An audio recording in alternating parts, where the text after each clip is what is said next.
before we get started with our lesson today, a bit of exciting news. We actually have a new album coming out by Thrice in a couple weeks.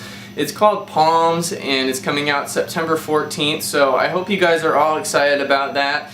And that actually is the reason for the upload today. So we're going to be dissecting the new hit single from that album, which is called The Gray, today. So not only are we going to be learning how to play that song on the guitar, but we're also going to be breaking down some in-depth music theory concepts so that you guys can try to apply those concepts in your own songwriting. So I hope you guys all enjoy, and let's get started. Alright, so we're actually going to be starting off with the chorus today rather than the intro, even though the intro obviously begins the song. The reason for that is I feel like the intro is a little bit more advanced, so if you feel like you have the chops to take that on, go ahead and skip to the end of this video unless you want to learn the chorus as well. But we're going to start with the chorus today. So the chorus is going to feature the following chords, and these are all just power chords. We're going to be drop D'd, so go ahead and do that, and we're all going to be on the top 3 strings, just bars, so just power chords. So starting off like this.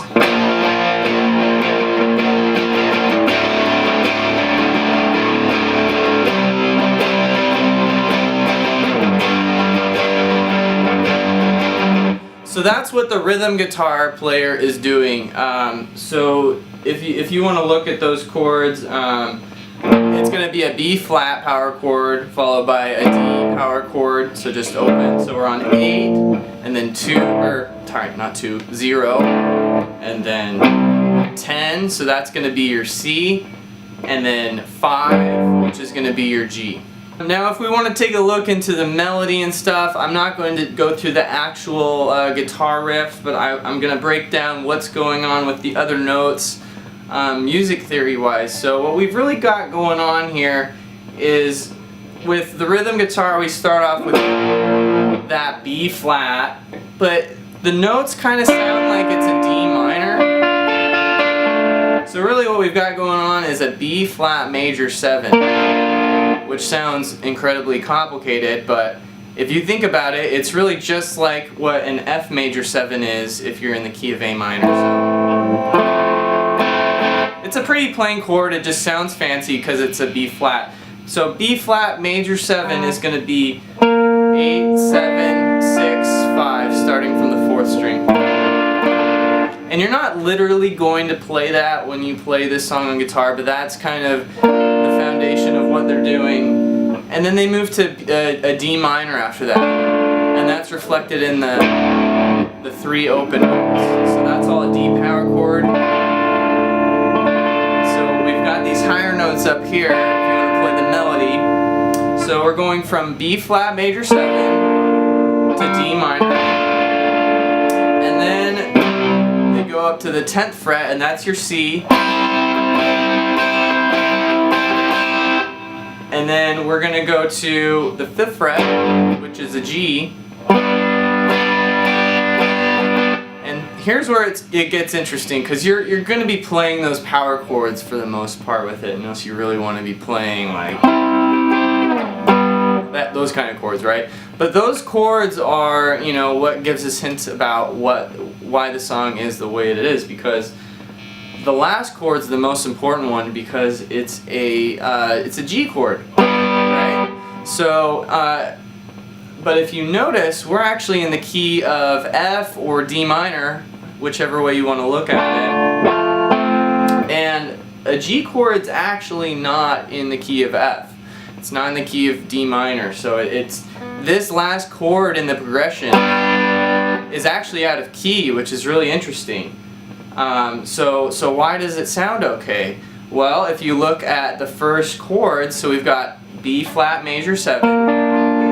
So we've got a B flat, but what's implied is really just a D minor. It's mostly just D, F, A, but we do have a B flat in there, and then we go to the D minor, and then we go to C, which is just C, E, G, and then by the time we get to G, we've done a D minor and then a C, which are both in the same key as C major. So really we could be either in C major or D minor at this point. We don't really know. That hasn't been established yet. But they go to this G, which is in the key of C, so it's okay because the key hasn't really been established yet. But what's really happening is this G chord is being borrowed from the key of C because we're really in D minor. So the second time through these chords, it's the same thing. B flat, major 7, D minor, C, but this time we go to G minor. So instead of G major the second time, we go to G minor, which brings us to the overall concept that we're going to be talking about today, which is parallel minor and majors. So with the concept of parallel minor and major, there's relative minor and major and parallel minor and major, and today we're going to be focusing on parallel. So that's really important to realize. So we're on parallel minor and major, which simply means it's the same root note, one's minor, one's major. So in this case, we're dealing with parallel minor and majors of G major and G minor. So, and Thrice actually has a album named Major Minor, which they said that it was named about this very concept. So you all should be very interested in what I'm talking about because it's coming right from the horse's mouth. Okay, so their album was called Major Minor because they like doing this kind of thing. It makes it sound unique. It's basically like, let's take a regular chord progression and add some flavor to it, you know, add some mystery to it, whatever you want to say. So that first G, since it's out of key, but it doesn't really sound that bad because it's so close to being in key, because you're only like one note off. So it just got a really interesting sound to it. But then when you come back around and go to the G minor, it just adds a little bit more flavor to the song. So that's really what we're going for here, is the difference between G and G minor. And like I said, the reason that both of them work is because G's the one that's out of key, and it's because it's playing this B, which is not in the same key as F flat. The B flat is, but it's just one note that's coming out of key. The rest is in key, so it's basically borrowed from the key of A minor or C. Alright everybody, well, I told you I was going to teach you how to play the intro, so even though it's kind of at the end of this video, let's go through it anyway. Like I said, it's pretty advanced, so go ahead and try it out if you're comfortable with it. If you're almost there and you can't quite get it, just know that about a couple hours ago I was really struggling with this, so if I can get it, you can get it, and just keep trying. But without further ado, here's what it sounds like.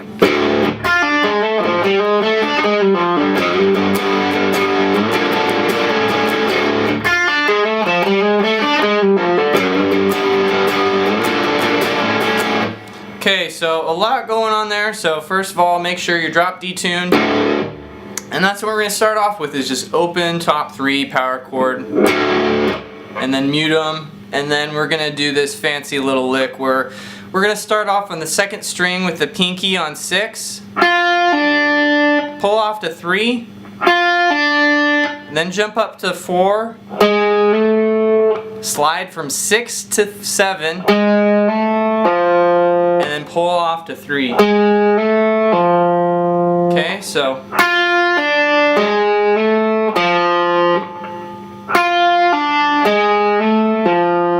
you could pull that off, you could pick it. I like to pull it off. And then we're gonna pick the 5th fret on the 4th string with the 3rd finger and hammer the pinky onto the 7th or the 6th fret. And then 2 on the 3rd string, 3 on the 2nd string. So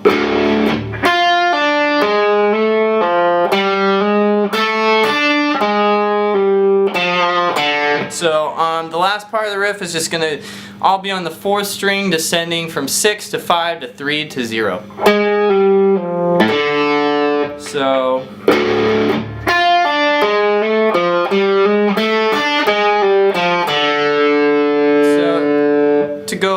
bit slower.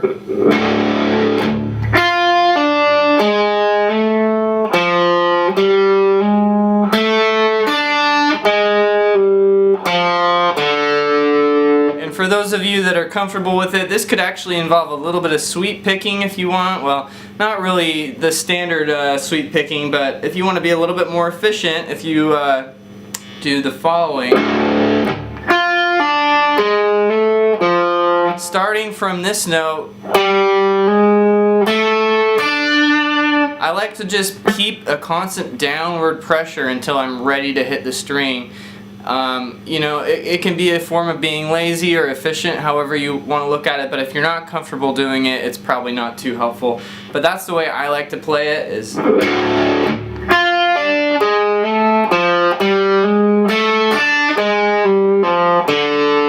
and then from there we're going to slide on the 6th string from 3 to 5. So for that chord, we're doing 5 on the top string, 4 on the 3rd string, and the open 4th. We're going to be muting the 5th string with our 2nd finger.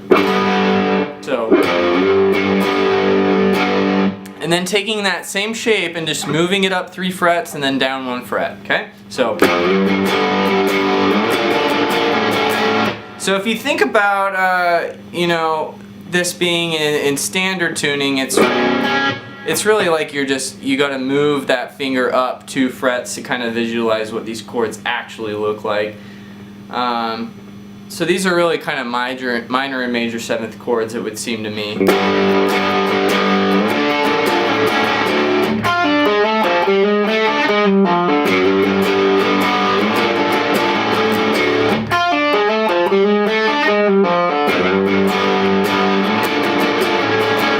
Okay, and then going into the pre-chorus, it's just going to go through the following power chords. Or sorry, not 7. Going into the pre-chorus, it's going to do the following power chords.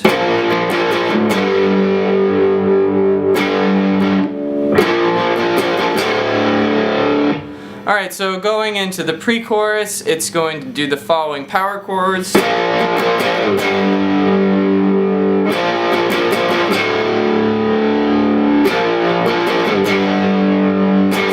And then it goes into the chorus.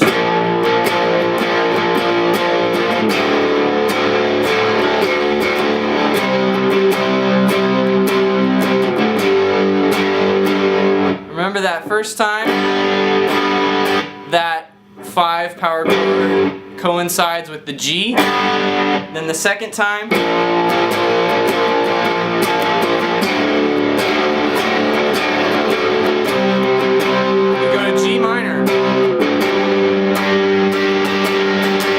so if you want to do G minor, just 10, 12, 12, 11, 10, starting from the 5th string. And I believe that's the voicing that they use in that part rather than something down here. It just sounds like those notes. Alright, so after all that, all we have to really get down is the bridge part, which the first part of the bridge is definitely the most interesting part of the song melodically, but chord-wise it's actually pretty simple compared to what you would think. It's just going to go between D minor and C sharp, okay? So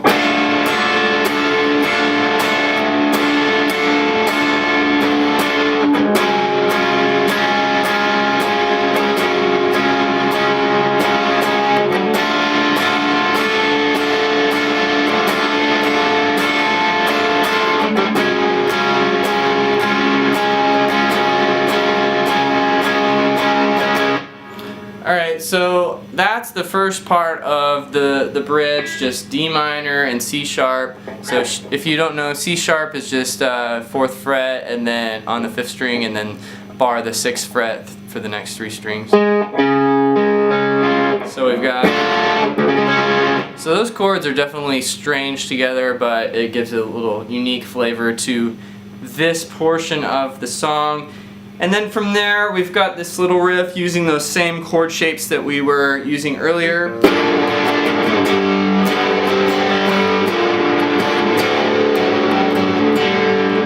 So yeah, that's pretty much it. So we've got 8 on the 6th string, 7 on the 3rd string. And I'm going to go ahead and turn down the volume just because you can't really hear all of the notes that I'm playing.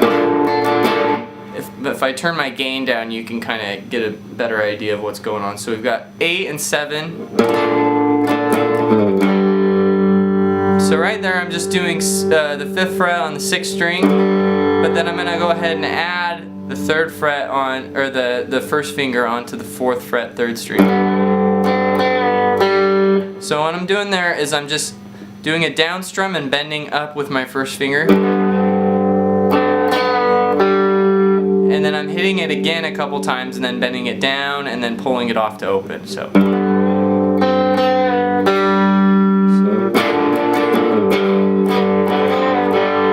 And then from there we're going to go and then just go open, open, open. And then we're going to shift that 3rd string note up to the 4th string. So 4th string, 4th fret. And then the same action. You're going to bend up, hit it a couple of times, let it descend, and then pull it off. Well, don't pull it off, but just pull it off and pick the note open. So once again, we've got